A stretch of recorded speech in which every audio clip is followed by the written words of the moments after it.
Bonjour, bienvenue sur le plateau de la matinale de TV Vendée. Nous sommes le vendredi 8 décembre 2023. Nous sommes ensemble encore pendant une demi-heure. Voici les titres. Nous parlerons du plan de renaturation et de réaménagement du Mont des Alouettes, un lieu classé au titre d'espace naturel sensible. La piscine de Luçon, qui est désormais ouverte à tous, elle s'est équipée pour pouvoir accueillir les personnes en situation de handicap dans de meilleures conditions. Une plateforme a vu le jour pour cela. Direction Saint-Hilaire-de-Riez, également la salle de spectacle La Balise, organisée avec des écoles du pays de Saint-Gilles-Croix-de-Vie, des ateliers de création de costumes, le tout avec du plastique recyclé et déchets ramenés de chez eux.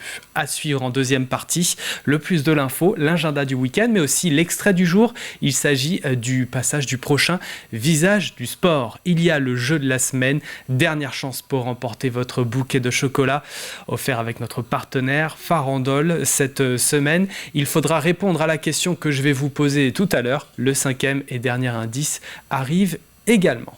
Allez, avant de développer tout ça, place aux prévisions météo du jour. Ça s'améliore, c'est ce qu'on note en tout cas dès ce début de journée. Les éclaircies se montent, mais il faut composer également avec des nuages. C'est plus doux côté température avec en moyenne 9 degrés dans les terres, 12 proches du littoral. Cet après-midi, pas de changement, la tendance sera la même. Passage ensoleillé et moments plus nuageux seront au menu. Au meilleur de la journée, il fera en moyenne 12 degrés à l'est, 13 à l'ouest. Nous nous intéressons aux marées maintenant. La carte nous dit que la pleine mer arrive en tout début d'après-midi, 13h29. Pour ce qui est de la prochaine marée basse, ce sera ce soir à 19h30. La dernière est passée tout à l'heure à 6h50. Coefficient de marée 43,47. Les marchés. Tout d'abord, les marchés alimentaires. Il y a le choix, c'est le moins que l'on puisse dire. Le vendredi, la carte est assez complète. Voyez par vous-même, on a Saint-Denis-la-Chevasse, Moutier-les-Maufais ou encore les Épaisses. Si ça fait trop loin et que vous êtes plus à l'ouest du département, rendez-vous à Saint-Hilaire-de-Riez, l'île d'Olonne, les Sables d'Olonne et plus au sud, Longeville-sur-Mer. Les marchés de Noël à présent, voici où vous pouvez aller ce week-end. On a le marché de Noël de la Châtaigneraie par exemple, Chanverie, le Langon, Longeville-sur-Mer et Talmont-Saint-Hilaire. Il y a l'Épine, mais également l'Île-Dieu plus au nord. Nous sommes le vendredi 8 décembre 2023 et le 8 décembre, nous embrassons les Rania et Elfi. C'est la journée mondiale du climat, une initiative de plusieurs associations françaises et belges. Rares sont les semaines où on ne parle pas du réchauffement climatique et des conséquences sur l'avenir de la planète. Côté anniversaire, l'ancien champion rugbyman français Sébastien Chabal souffle sa 46e bougie.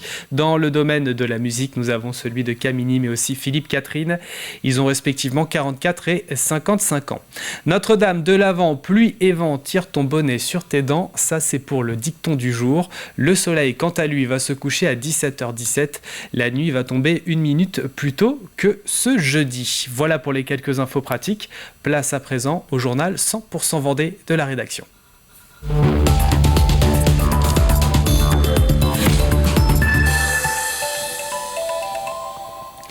Le département s'est engagé dans un plan de renaturation et de réaménagement du Mont des Alouettes. Un lieu classé au titre d'espace naturel sensible. Fermé depuis le 31 juillet, le restaurant va être détruit. Les sentiers balisés et des supports pédagogiques seront installés. Tels sont entre autres les projets pour ce patrimoine vendéen. L'objectif est de valoriser d'une manière différente ce site emblématique en remettant la nature au cœur des visites.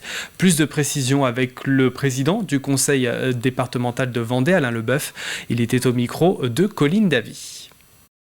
Nous sommes ici au Mont des Alouettes pour présenter un projet d'envergure, un projet du conseil départemental. Est-ce que vous pouvez le présenter justement, ce projet, dire les grandes lignes ?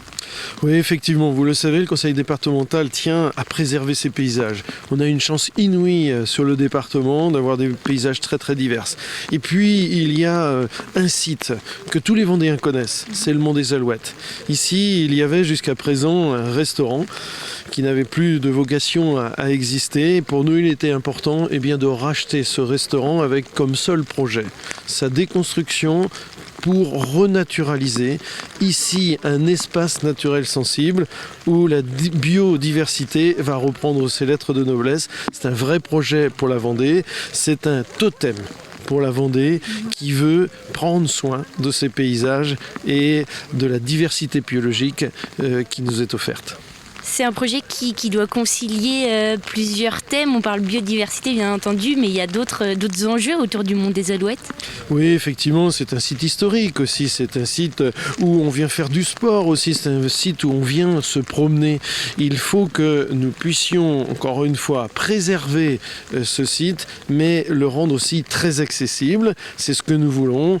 Cultiver l'histoire, cultiver ces espaces et les rendre justement visibles aux yeux de tout public, aux yeux de notre jeunesse aussi. On préserve, on respecte ce que l'on connaît bien et ce sera l'objet aussi ici sur le site du Mont des Alouettes, espace naturel sensible. Et c'est un peu une avant-première parce que le projet global sera dévoilé à la fin de la session du conseil départemental. Le préfet de la Vendée a signé avec 5 communes du département une convention qui accorde une subvention dans le cadre du fonds de soutien au commerce en milieu rural. Les 5 projets lauréats concernent la commune de Moutier-sur-le-Lay qui a racheté le relais des 4 roues en début d'année, un bar tabac qui nécessitait des travaux importants de rénovation et de mise en norme. Ce projet n'aurait pas pu voir le jour dans sa forme actuelle sans cette aide de l'État. Il y a aussi Dix-les-Fontaines, les Manille-Régnier, Tiré, mais aussi Sèvremont. Ils sont décernés dans les Pays de la Loire et s'inscrivent dans France Ruralité. Malheureusement, dans beaucoup de communes rurales, il n'y a plus de commerce. Et donc l'objectif de ce programme, c'est de faire revenir le commerce, un commerce dit de proximité, pour pouvoir d'abord rendre des services à la population. Et puis aussi, surtout, on l'a vu ici, en signant les conventions, recréer un lieu d'échange.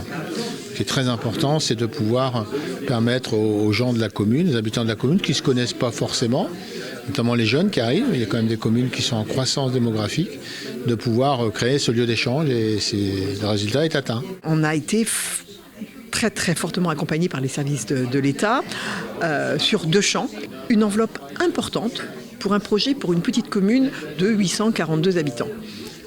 Sincèrement, ça a été, je pense, le déclic en disant on y va. On est très soutenus, notre projet tient la route, tout le monde y croit, alors nous aussi, on va s'y lancer à fond. Ça a été le levier supplémentaire qui nous permet certainement une réhabilitation encore plus complète de façon à offrir à la population un service beaucoup plus large. La piscine de Luçon s'est équipée pour pouvoir accueillir les personnes en situation de handicap dans de meilleures conditions. Cette plateforme est la première de ce type en Vendée, un outil essentiel pour les premiers bénéficiaires sportifs, aguerris ou utilisateurs occasionnels. Cet équipement novateur arrivé à la fin du mois de novembre est une victoire. Coût total de l'investissement 10 000 €. La piscine de Luçon est maintenant ouverte à tous. Voyez ce sujet de Colline Davy. Il faut être patient. Mais la mise à l'eau se fait désormais en totale autonomie pour les personnes à mobilité réduite. Cette nouvelle plateforme a été installée à la fin du mois de novembre pour faciliter l'usage des bassins par tous. L'ancien équipement nécessitait une manutention, c'est-à-dire un transfert manuel avec l'aide d'une tierce personne, de la personne à mobilité réduite, de son fauteuil sur le fauteuil de mise à l'eau. Alors que la nouvelle plateforme, en fin de compte, la personne à mobilité réduite, elle maîtrise sa descente et maîtrise sa montée à son rythme et en autonomie. Pour les premiers bénéficiaires, sportifs aguerris ou utilisateurs occasionnels, c'est une victoire. Ça évite au niveau des maîtres nageurs toute manipulation qui peut éventuellement être problématique au cas où la personne vous échappe, en cas de chute, en cas de petits accidents. Donc et même pour la personne en situation de handicap, c'est un peu plus intéressant. Bon, on a quand même moins cette sensation d'être un sac de viande qu'on prend, qu'on met de son fauteuil à un siège et vice versa, quoi. Au niveau humain, moi je viens à la piscine maintenant, je me mets sur le système, je me mets à l'eau seule, je sors de l'eau seule, c'est une belle victoire, quoi. Cet équipement novateur pourrait bien donner des idées, que ce soit pour les autres piscines du département ou pour d'autres équipements sportifs. On y est attentif. Vous dire qu'il y a d'autres projets pour demain, je ne suis pas certaine. Par contre, s'il y a une demande que nous avons méconnue au moment de la conception, évidemment, nous travaillerons de façon à permettre les mêmes facilités que ce que nous avons fait sur Port-Océane. Qu'il y en ait une, qu'il y en ait 10, qu'il y en ait 20, peu importe, nous devons répondre à ce sujet-là en leur permettant d'y avoir accès comme tout à chacun, comme vous et moi. La piscine de Luçon compte 98 000 entrées annuelles Elle est désormais accessible à tous, sans difficulté. La salle de spectacle La Balise à Saint-Hilaire-de-Riez, organisée avec les écoles du pays de Saint-Gilles-Croix-de-Vie, des ateliers de création de costumes avec du plastique recyclé et déchets ramenés de chez eux. Le but de ce projet était de travailler avec des matières recyclées, l'imagination et la création. Ils les ont conçus de A à Z en lien avec le thème de Cendrillon. Une costumière les a aidés. La danse est là aussi pour apporter ce goût de l'art du spectacle. Le projet est en lien avec Philippe Lafeuille, le chorégraphe qui s'est inspiré de son propre spectacle, sujet qui nous est proposé par Mathis Pires. Regardez. Des chevaux en carton, des princesses en plastique et des chevaliers en sac poubelle. Ces élèves du pays de Saint-Gilles-Croix-de-Vie ont conçu de A à Z leurs costumes avec les déchets de chez eux. Là, mon déguisement, il est fait avec des rubans, des boules de Noël, du fil et du papier à billes et un petit peu de tissu. Travailler son imagination autour d'un message écologique, les enfants apprennent à moins jeter. Avec cette costumière, rien ne se perd, tout se recycle. Aussi, le maître et la maison. Tu mets comme ça ? Ça, c'est des blouses dans le milieu médical. Et en fait, c'était pour que les enfants prennent conscience du plastique, de la place du plastique aussi dans le monde, autour d'eux. Et une fois le déguisement créé et enfilé, il est temps de se mettre en scène. Stop ! Venue danser le bal de Cendrillon, la chorégraphie créée il y a 11 ans apprend aussi aux enfants l'art du spectacle. Mais je pense qu'on est un meilleur individu si on a fait une pratique artistique.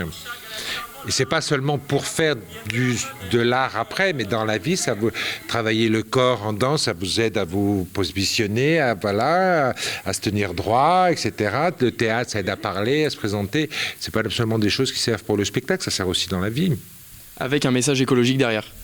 Ah ben là, pour ce spectacle, oui, c'est un message écologique. Oui, au lieu de jeter, recyclons. Au lieu de jeter, on va créer des choses, oui, c'est ça. Les enfants se sont mis dans la peau d'artistes qu'ils pourront aller voir en spectacle à La Balise. Le prochain rendez-vous est ouvert à tous pour ce ballet recyclé le 11 février. Et puis l'inauguration du nouveau monument aux morts de Bouillé-Cours d'Eau. Tout le canton y était, soit 28 communes, accompagnées d'une délégation départementale de l'UNC et du Souvenir français. Cet édifice en métal a été réalisé par un artiste de la commune. Une cinquantaine de porte-drapeaux étaient présents. À noter aussi la participation des enfants des écoles de la commune qui ont chanté la Marseillaise. Une chorale a aussi donné de la voix en hommage aux soldats morts durant la guerre d'Algérie. Bouillé-Cours d'Eau est une commune qui réunit deux bourgs, Bouillé et Cours d'Eau, et on avait deux monuments aux morts qui étaient en train de se dégrader. On a décidé de faire un nouveau monument parce qu'on avait un artisan d'art sur la commune qui s'appelle Monsieur Vauvert, qui nous a fait ce bel édifice, un arbre qui représente l'arbre du souvenir, mais qui représente aussi les racines qui démarrent de la stèle, ceux qui sont morts à la guerre. C'est tout un symbole. C'était l'arbre de la liberté et l'arbre de la vie. C'est le bicentenaire justement de la réunification de Bouillé et de Cours d'Eau. Ça va faire 200 ans, c'était en 1827. Donc on a choisi cette occasion de fêter ce bicentenaire de la réunification des deux communes en créant ce monument aux morts. Et voilà pour l'actualité 100% Vendée du jour. Passons tout de suite aux prévisions météo détaillées de ce 8 décembre. Et ça s'améliore, on le constate dès ce début de journée. Les éclaircies se montrent, mais il faudra quand même composer avec les nuages. C'est plus doux côté température. On a 8 degrés à Fontenay-le-Comte et pour Pouzauges, 9 du côté de Montaigu-Vendée, 10 degrés dans les rues de La Roche-sur-Yon, 11 à la Garnache et l'Aiguillon-la-Presqu'île, 12 degrés pour les Sables-d'Olonne et Beauvoir-sur-Mer, 13 sur l'Île-Dieu. C'est là où il fait le plus doux. Cet après-midi, pas de grand changement. La tendance restera la même. Passage ensoleillé et moments nuageux seront au menu. Au meilleur de la journée, nous aurons en moyenne 12 degrés à l'est jusqu'à 13 sur l'ouest du département. Profitez d'un temps plutôt agréable, car ça ne va pas durer. Demain, retour de la grisaille et de la pluie. normalement. Allez, nous entrons dans la deuxième partie de cette édition. Nous retrouverons le plus de l'info dans quelques instants. Nous parlerons des Floralies. Aujourd'hui, c'est l'agenda du week-end qui est à retrouver, tout ce qu'il faut savoir sur les prochains événements près de chez vous.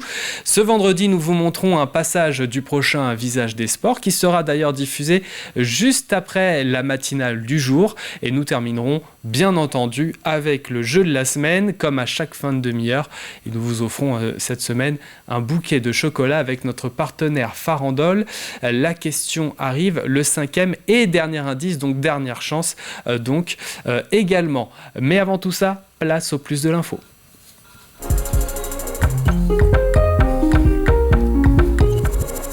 Et je vous le disais, nous parlons donc des Floralies. Comment marquer le coup autour de cet événement qui se déroulera d'ailleurs à la Chabotterie. Alors quels seront les aménagements? Mireille Hermouet, élue départementale en charge des Floralies, nous répond.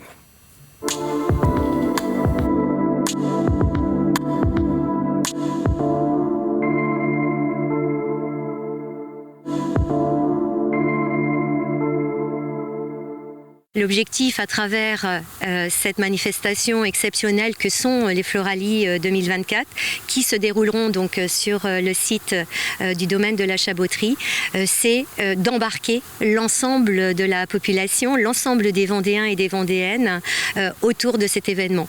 Donc pour cela, nous avons adressé à chacune des communes déjà un guide méthodologique qui leur permettra de fleurir et d'embellir les espaces de leur commune en tenant compte de la thématique des Floralies 2024 autour du jeu en clin d'œil aux Jeux Olympiques 2024.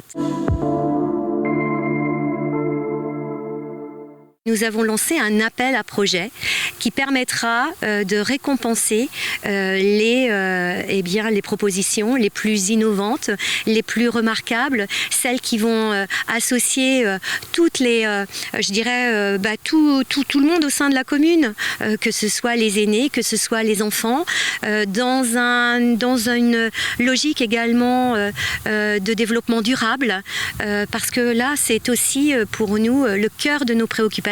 L'appel à projet, ce sera une enveloppe de 50 000 euros.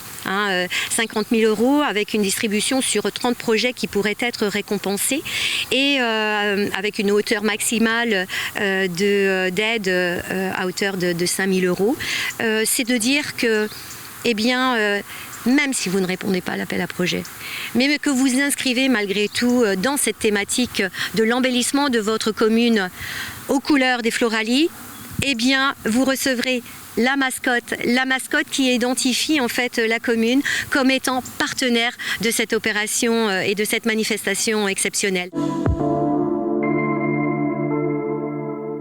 35 hectares pour recevoir 200 000 visiteurs.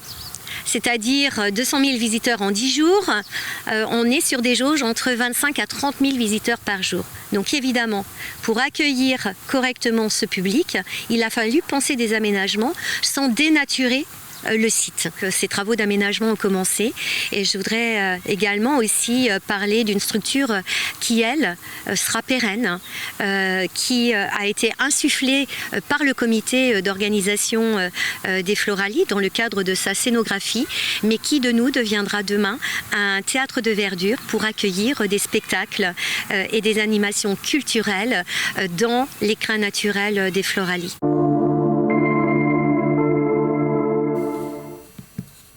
Et la prochaine édition aura lieu en mai prochain. Nous y reviendrons, bien entendu. Voilà pour le plus de l'info à retrouver aujourd'hui sur TV Vendée. Nous poursuivons avec des sorties de ces prochains jours en Vendée. Je vous propose à présent d'ouvrir votre agenda.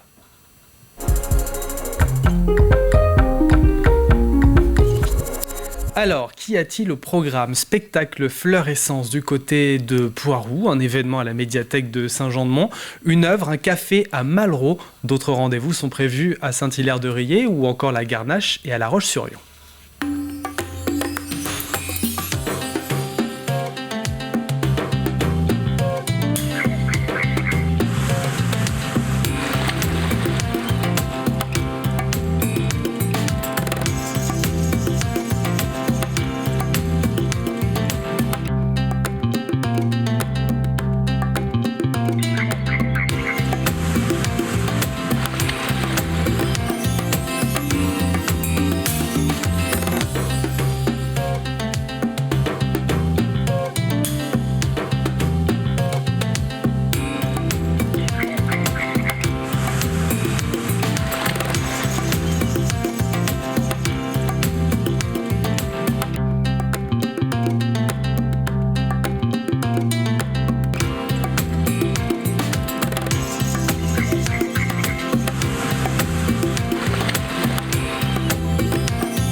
Et vous savez tout sur le programme à venir en Vendée. Il y a le choix. Allez, avant de passer au jeu et retrouver son 5e et dernier indice, voici maintenant l'extrait du jour, extrait de Visage du sport.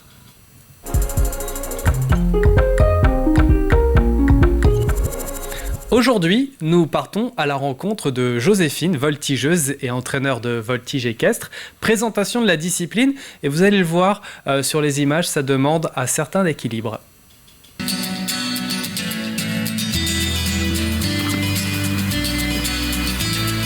Moi, c'est Joséphine et je suis voltigeuse et entraîneur de voltige équestre. J'ai 22 ans et du coup, à côté, j'ai besoin d'un deuxième travail parce que j'ai pas assez d'heures à la voltige. Donc, je suis assistante d'éducation dans un collège. Moi, j'ai commencé la voltige à 9 ans. La voltige équestre, c'est un mélange de gymnastique et de danse. De base, j'ai fait de la gymnastique, beaucoup de gymnastique quand j'étais petite. Et j'ai fait un peu d'équitation avec ma sœur. Et en fait, ni dans l'un ni dans l'autre, je trouvais vraiment ma place. Du coup, j'ai voulu allier les deux. Et j'ai essayé la voltige. Et du coup, j'y suis restée.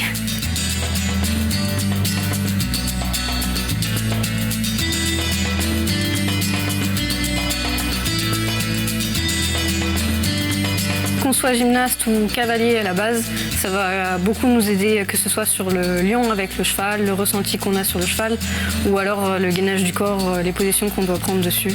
Ça facilite. Pour la préparation, en fait, moi je fais de la préparation physique à côté. Je fais du travail au sol et au movie. Alors le movie, c'est un cheval en bois qui galope comme un vrai cheval.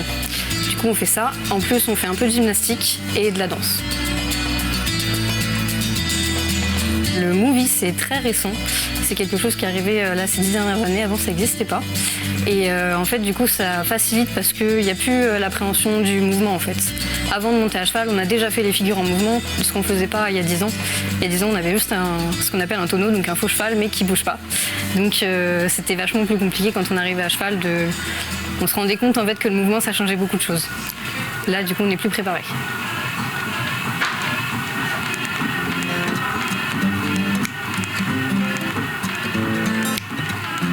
Des figures assez récentes, ça va être beaucoup des acrobaties. On fait beaucoup plus de flips, de saltos et choses comme ça sur le cheval.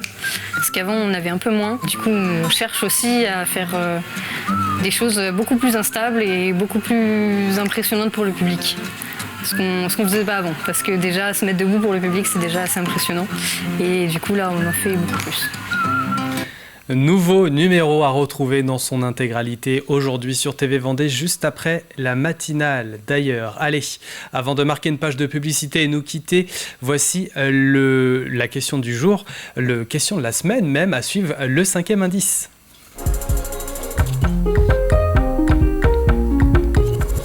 Et nous vous offrons un bouquet de chocolat avec notre partenaire cette semaine, Farandole. Et pour pouvoir vous régaler dans les prochains jours, il y a une condition, c'est de répondre correctement à cette question. La voici: dans quelle commune vendéenne l'artiste Siousoun est-il en résidence jusqu'à fin avril 2024 ? Dernière chance, voici le 5e indice. La Pointe du Perret est à voir. C'est bien une commune qu'on cherche là. Pour jouer, vous avez les images, mais aussi les indices que vous retrouvez sur notre site internet, sur tvvendée.fr. Le tirage au sort du gagnant ou de la gagnante, c'est tout à l'heure. Bonne chance à toutes et à tous. L'info revient à 12h30, ce sera avec Diane Delangle. Passez une excellente journée sur TV Vendée.